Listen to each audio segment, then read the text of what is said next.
तो नमस्कार दोस्तों, एक बार फिर से मैं आपका बहुत-बहुत स्वागत करता हूँ टेकएक्स में। और टेकएक्स में एक बार फिर से मैं एक नई वीडियो लेके आया हूँ। आपको जैसा कि पता है कि अपनी एक सीरीज़ चल रही थी डिजिटल फॉरेंसिक्स की। तो थ्योरी पार्ट काफ़ी कवर हो चुका था, उसमें मैंने 2 वीडियोज़ टूल्स के ऊपर निकाल ली ऑलरेडी। प्रैक्टिकल हमारा सेशन चल रहा है अभी। तो हम आज ऑटोप्सी टूल के बारे में बात करेंगे, उसका प्रैक्टिकल डेमोंस्ट्रेशन देखेंगे पूरा, कैसे यूज़ किया जाता है ऑटोप्सी, कैसे डिजिटल फॉरेंसिक्स फील्ड में यूज़ होता है। फ्री टूल है और काफ़ी पावरफुल टूल है। तो नमस्कार दोस्तों, एक बहुत ही अच्छी वीडियो रहने वाली है। तो मेरा मानना है कि आप वीडियो को बिल्कुल भी जो स्किप ना करें, पूरी वीडियो देखें। तो थोड़ा बहुत मैं आपको ऑटोप्सी के बारे में बताता हूँ। ऑटोप्सी एक powerful open source digital forensic tool है जो law enforcement, cyber security professional और फॉरेंसिक एनालिस्ट के लिए बनाया गया है। तो इस वीडियो में हम ऑटोप्सी का कंप्लीट इंटरफेस और हर एक फंक्शन और मॉड्यूल का प्रैक्टिकल यूजेस समझेंगे और काफ़ी कुछ जानेंगे ऑटोप्सी के बारे में।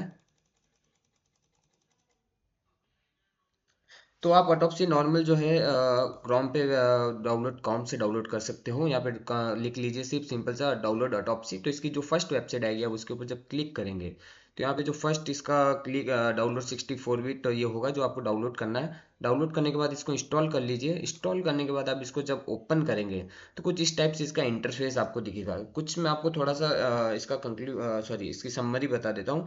जब आप ऑटोप्सी ओपन करेंगे तो आपको एक केस मैनेजमेंट विंडो दिखेगा। तो यहाँ पे एक मिनट, मैं इसको अलाउ कर देता हूँ। तो यहाँ पे जब आपको दिखेगा क्रिएट न्यू केस, यहाँ पे आपको केस क्रिएट करना होगा। उसके बाद आपको ओपन एग्जिस्टिंग केस का भी विंडो दिखेगा। उसके बाद add data sources, local disk वगैरह वगैरह जो है, लाइक कॉन्फ़िगरिंग इंजेस्ट मॉड्यूल्स। और उसके बाद आपको मिलेगा एनालाइज रिजल्ट्स। एंड उसके अंदर काफ़ी सारे फंक्शंस हैं, तो हम सारे एक एक फंक्शन के बारे में पढ़ेंगे आज और पूरे टूल को सीखेंगे अच्छे से। तो मैं यहाँ पे जो है एक केस जो है वो क्रिएट करता हूँ पहले यहाँ पे। तो मैं यहाँ पे एक केस क्रिएट कर लेता हूँ और केस का नाम डाल देता हूँ और इसकी बेस डायरेक्टरी जो है मैं दे देता हूँ डाउनलोड फोल्डर। तो मैं इसकी बेस डायरेक्टरी जो है वो डाउनलोड फोल्डर दे देता हूँ। और सिंगल यूज़र केस टाइप है, मल्टी यूज़र भी आप ले सकते हो। और नेक्स्ट करना है यहाँ से। नेक्स्ट करने के बाद यहाँ पे कुछ basic information like case number, तो यहाँ पे फिलहाल के लिए हम कुछ भी डाल देते हैं।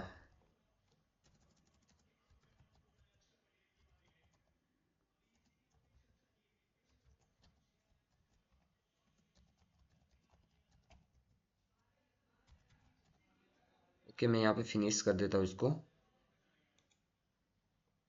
तो ये सारी डिटेल्स फिल करने के बाद आपका जो है केस इजीली क्रिएट हो जाएगा। थोड़ा सा टाइम लेगा केस क्रिएट करने में। एक्चुअली मैं थोड़ा सा वर्चुअल मशीन में चला रहा हूँ, तो ये थोड़ा सा टाइम ले रहा है। लेकिन आप जब होस्ट सिस्टम पे इसको प्रैक्टिस करोगे तो काफ़ी अच्छा टूल है, काफ़ी फास्ट चलता है। तो केस नेम के अंदर आप इन्वेस्टिगेशन का नाम एंटर कर लीजिए, बेस डायरेक्टरी दे दीजिए, इन्वेस्टिगेटर की डिटेल्स आपको फिल करनी होगी। अगर आपके पास कोई केस पड़ा है या कोई इमेज पड़ी है तो आप उसको भी ओपन कर सकते हैं। अगर आपने पहले से कोई केस बनाया है तो ओपन केस का ऑप्शन यूज़ करके आप केस को ओपन कर सकते हैं। फिर हमारे पास आता है, यहाँ पे आपको ऊपर दिख रहा होगा ऐड डेटा सोर्स का ऑप्शन यहाँ पे आ रहा है, आपको दिख रहा हो यहाँ पे हल्का सा ऐड डेटा सोर्स का ऑप्शन, जो अभी क्लिक नहीं कर पा रहा हूँ। तो ऐड डेटा सोर्स किस लिए यूज होता है? केस को क्रिएट करने के बाद आपको एक डेटा सोर्स ऐड करना होता है। यहाँ आपको मल्टीपल ऑप्शंस मिलेंगे, मैं अभी आपको बताऊंगा कैसे आपको ऐड करना है। तो यहाँ पे जो है केस बन चुका है। अब यहाँ पे मैं ऐड डेटा सोर्स करूँगा इसको। तो जब ऐड डेटा सोर्स हम करेंगे तो हमें ऑप्शन मिलेंगे कि इस टाइप की डिस्क इमेज और वीएम फाइल। इसमें वीएम फाइल भी आप एनालिसिस कर सकते हो। लाइक पहले मैंने आपको एफटीके के अंदर कुछ कॉन्सेप्ट्स आपके पहले ही क्लियर कर दिए, लाइक E01 क्या है, डीडी क्या है, रॉ क्या है, आईएसओ फॉर्मेट इमेज का एनालाइज कैसे कर सकते हैं। वीएम का मतलब वर्चुअल मशीन के डिस्क इमेज को भी आप एनालाइज कर सकते हैं यहाँ पे। फिर यहाँ पे आ जाता है लोकल डिस्क। अगर आप डायरेक्टली किसी हार्ड ड्राइव या यूएसबी से फोरेंसिक एनालिसिस करना चाहते हैं तो ये ऑप्शन यूज़ कर सकते हैं। फिर लॉजिकल फाइल्स का भी ऑप्शन देखने को मिलेगा यहाँ पे। अगर आपको किसी स्पेसिफिक फोल्डर या फाइल का एनालिसिस करना है तो इस ऑप्शन का यूज़ कर सकते हैं। फिर आता है एक अनअलोकेटेड स्पेस इमेज फाइल। इसके अंदर आप अनअलोकेटेड स्पेस में जो डिलीटेड फाइल्स या आर्टिफैक्ट होते हैं उनका एनालिसिस करने के लिए यूज़ होता है। तो एक बार ये ओपन हो जाए, ऐड डेटा सोर्स का ऑप्शन शो हो रहा होगा, generate a new host name based on data sources. तो यहाँ पे हम पहले वाला ऑप्शन ही रखेंगे। अगर आपके पास स्पेसिफाई न्यू होस्ट नेम है तो वो भी कर सकते हो। तो हम इसको नेक्स्ट करेंगे। नेक्स्ट करने के बाद यहाँ पे इतने सारे ऑप्शन जो मैंने आपको बताया वो मिल जाते हैं। XRY टेक्स्ट एक्सपोर्ट भी आप कर सकते हो, ऑटोप्सी लॉजिकल इमेज रिजल्ट भी है यहाँ पे। बाकी ऑप्शंस मैंने आपको सारे एक्सप्लेन कर ही रखे। तो मेरे पास अभी एक लॉजिकल फाइल पड़ी है, सॉरी लोकल डिस्क है, तो जो मैंने बनाई थी, तो मैं लोकल डिस्क को एनालिसिस करके बताऊंगा आपको। लोकल डिस्क जो है मेरे पास यहाँ पे, हाँ, ये एक सी ड्राइव, ये वाली ले लीजिए, नहीं फ्लॉपी डिस्क भी। एक काम कीजिए, हम इसको नहीं लेते, हमारे पास जो एक इमेज बनी पड़ी है हम उसी को ही एनालिसिस करते हैं। तो हम एक बार बैक जाके लॉजिकल फाइल लेते हैं, सॉरी डिस्क इमेज लेते हैं, और फिर नेक्स्ट करते हैं। फिर यहाँ पे इसका पाथ दे देते हैं, और डाउनलोड फोल्डर्स में हमारी ये फाइल पड़ी है, तो दिस पीसी के अंदर हमें जाना होगा डाउनलोड फोल्डर्स, जहाँ इमेज पड़ी है। तो ये E01 में यहाँ पे पड़ी है। तो इसका टाइम वगैरह सब ignore open file in fat file system, इसको आप चेक कर लीजिए, और ऑटो डिटेक्ट कर सकते हैं सेक्टर साइज जो है। उसके बाद मैं नेक्स्ट कर लेता हूँ। अब इसमें मेरे को कौन से मॉड्यूल्स चाहिए, वो सारे मॉड्यूल्स यहाँ पे दे रखे हैं कि आपको कौन सी चीज़ों पे फोकस रखना है। लाइक पिक्चर एनालिस करनी, कीवर्ड सर्च, ईमेल पार्सर, ये सारी आप इस चीज़ों को सिलेक्ट करके आप अपना टाइम बचा सकते हो। तो मैं यहाँ पे सारी चीज़ें एक बार सिलेक्ट कर ही लेता हूँ। और इसमें यारा एनालाइजर भी है जो बहुत ही अच्छा है मालवेयर के लिए। उसके बाद मैं नेक्स्ट करता हूँ। तो ये पूरा इसको चेक करेगा डेटाबेस को।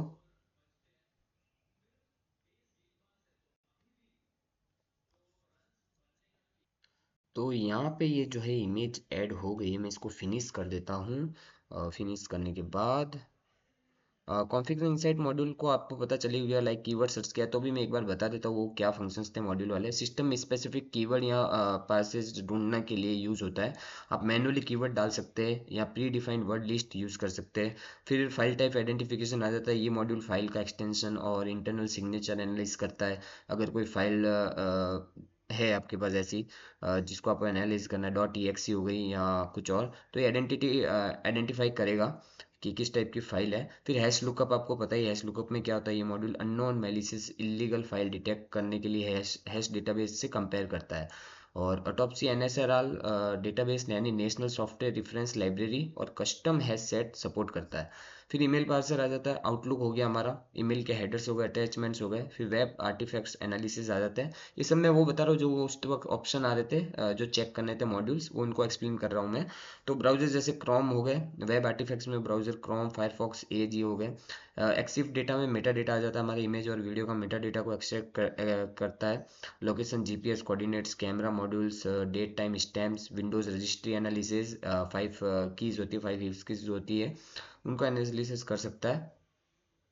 विंडोज रजिस्ट्री में store install software, user activity, connected USB devices का एनालिसिस करता है। रिसेंट डॉक्यूमेंट, एलएन के फाइल्स, विंडोज का रिसेंटली ओपन डॉक्यूमेंट्स और शॉर्टकट एलएन के फाइल्स का एनालिसिस करता है। कम्युनिकेशन एनालिसिस में एसएमएस लॉग्स, कॉल लॉग्स और चैट मैसेजेस, व्हाट्सएप, स्काइप को रिकॉर्ड कर सकता है। एसक्यूएल डेटाबेस एनालिसिस में मोबाइल ऐप्स और ब्राउजर के एसक्यूएल लाइट डेटाबेस एनालिसिस कर सकता है। तो ये सारे थे। तो ये है थोड़ा ऑटोप्सी का पूरा यहाँ पे फीचर यहाँ पे दे रखा है। यहाँ पे इमेजेस का फीचर है, जियो लोकेशंस का है, टाइमलाइन का फीचर्स है यहाँ पे। तो फाइल एनालिसिस में आप डिलीटेड, हिडन और सिस्टम फाइल दिखता है यहाँ पे। फाइल के कंटेंट प्रीव्यू और हैक्स व्यू दिखता है। टाइम एनालिसिस में अगर हम चलते हैं, तो टाइम एनालिसिस में क्रोनोलॉजिकल ऑर्डर में इवेंट्स को विजुलाइज करता है ये। तो पूरा ये डिटेल बताता है क्रोनोलॉजिकल ऑर्डर में। हम्म, तो अभी पहले हमको सिलेक्ट करना होगा। एक बार मैं पहले इसको सिलेक्ट कर लेता हूँ। हम्म, तो यहाँ पे भी डिलीटेड फाइल्स देखिए, यहाँ पे डायरेक्टली दिख जाती है, MB files, data artifacts, analysis results. तो कोई भी फाइल डिलीटेड नहीं है यहाँ पे।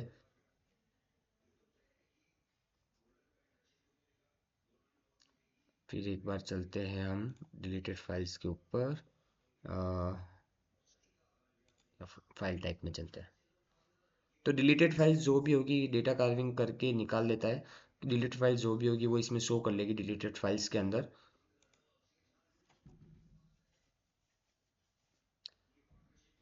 तो अभी टाइमलाइन यहाँ पे शो नहीं हो रही है क्योंकि हाँ ओके, तो यहाँ पे टाइमलाइन शो हो गई है। तो टाइमलाइन शो यहाँ पे देखो, मैंने बताया था जैसे क्रोनोलॉजिकल ऑर्डर में ये इवेंट्स को विजुलाइज करता है। तो यहाँ पे पूरा आपको विजुलाइज इसका मिलता है कि कौन सी चीज़ कब चेंज हुई थी। टाइमलाइन एनालिसिस आपको ये पता चल जाएगा, डेट वाइज दे रखा होता है यहाँ पे 25 फरवरी, 25 मार्च, 2025 मार्च, 2025 फरवरी। यहाँ से आप स्टार्ट डेट, जूम इन वगैरह सेव भी कर सकते हो इन सब चीज़ों को। तो ये काफ़ी अच्छा फीचर है टाइमलाइन एनालिसिस का इसका। फिर आप जियो लोकेशन है इसके अंदर, कोई कोऑर्डिनेट्स है तो वो भी ये इसमें बता देगा। बट इस इमेज में ऐसा कुछ है नहीं, तो ये कुछ भी ऐसा बताएगा नहीं, लोकेशन के साथ बता देता है।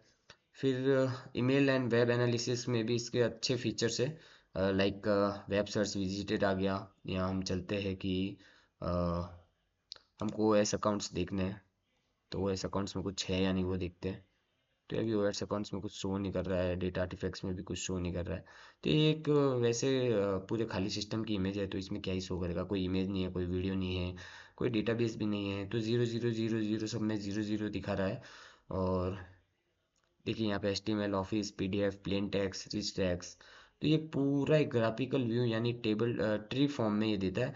कीवर्ड्स है, अगर मेरे पास कोई कीवर्ड है यहाँ पे तो मैं कीवर्ड के थ्रू यहाँ पे सर्च कर सकता हूँ। मान लीजिए मेरे पास कोई कीवर्ड है, तो सॉरी पहले मेरे को कीवर्ड ऐड करना पड़ेगा। तो मेरे पास मान लीजिए कोई कीवर्ड है, यहाँ फ़ोन नंबर है, यहाँ पे फ़ोन नंबर, IP एड्रेस, यहाँ कुछ है, URLs है, ईमेल एड्रेस है, क्रेडिट कार्ड नंबर्स है, IP एड्रेस है। और मैनेज लिस्ट में जाके मेरे पास कोई कीवर्ड लिस्ट है, यहाँ पे मैं कीवर्ड्स ऐड कर सकता हूँ। तो मैं यहाँ पे कोई न्यू लिस्ट बना लेता हूँ, फाइल लिखता हूँ और यहाँ पे ओके करता हूँ। और फाइल लिख के ओके करने के बाद मैं इसको यहाँ पे ऐड कर देता हूँ। तो अगर इससे रिलेटेड कुछ होगा तो लाइक मैं यहाँ पे लिख देता हूँ फाइल। फाइल रिलेटेड कीवर्ड में अगर कुछ होगा जिसमें फाइल मैच हो रही होगी कहीं ना कहीं, तो ये मेरे को ला के देगा। तो ये इसने दो फाइल्स मेरे को ला के दी, ऑटो अटेंड .xml, ये दो फाइल्स है। मैंने फाइल कीवर्ड डाला तो इसने कुछ यहाँ से ऐसे ला के दिया। वैसे ही आप कीवर्ड सर्च का जो ये फीचर है यहाँ से आप यूज़ कर सकते हो। सबस्ट्रिंग मैच, रेगुलर एक्सप्रेशन जो है, इनको सिलेक्ट करके आपको एक्सट्रैक्ट मैच चाहिए तो वैसे ले सकते हो। फिर एक रिपोर्ट भी आप अच्छी जनरेट कर सकते हो यहाँ पे। रिपोर्ट और एक्सपोर्टिंग का फीचर इसमें काफ़ी अच्छा है। रिपोर्ट जो आप HTML, XML, CSV, PDF format में एक्सपोर्ट कर सकते हो। रिपोर्ट कस्टमाइज भी कर सकते हो आप, case summary, evidence, highlight, keywords, matches customize कर सकते हो। जनरेटिंग हैश रिपोर्ट, रिपोर्ट में MD5, SH1 sorry SHA-1, SHA-256 hash value add कर सकते हैं। अब इसके कुछ एडिशनल फीचर्स जो है वो मैं आपको बता देता हूँ। इसके एडिशनल फीचर क्या है, मल्टी यूज़र कोलाब्रेशन है, एक केस को मल्टीपल इन्वेस्टिगेटर के साथ एनालाइज कर सकते हैं। रिमोट ट्राइजा, तो इसके लाइव सिस्टम का रिमोटली फॉरेंसिक एनालिसिस कर सकते हो। यारा रूल सपोर्ट है, कस्टम प्लगइन्स है। तो ये मोटा मोटा एक ऑटोप्सी टूल है, इसके थ्रू आप एनालिसिस कर सकते हो। ओपन करना, आपको सारी चीज़ें ग्राफिकल ट्री व्यू में मिलेगी। कीवर्ड एनालिसिस, टाइमलाइन एनालिसिस का अच्छा फीचर है। रिपोर्ट जनरेट पे जाएंगे तो हम एक रिपोर्ट जनरेट कर सकते हैं, हाईलाइट कर सकते हैं यहाँ पे क्या क्या चीज़ें डालनी, किस फॉर्म में चाहिए, तो यहाँ से हाईलाइट कर सकते हैं।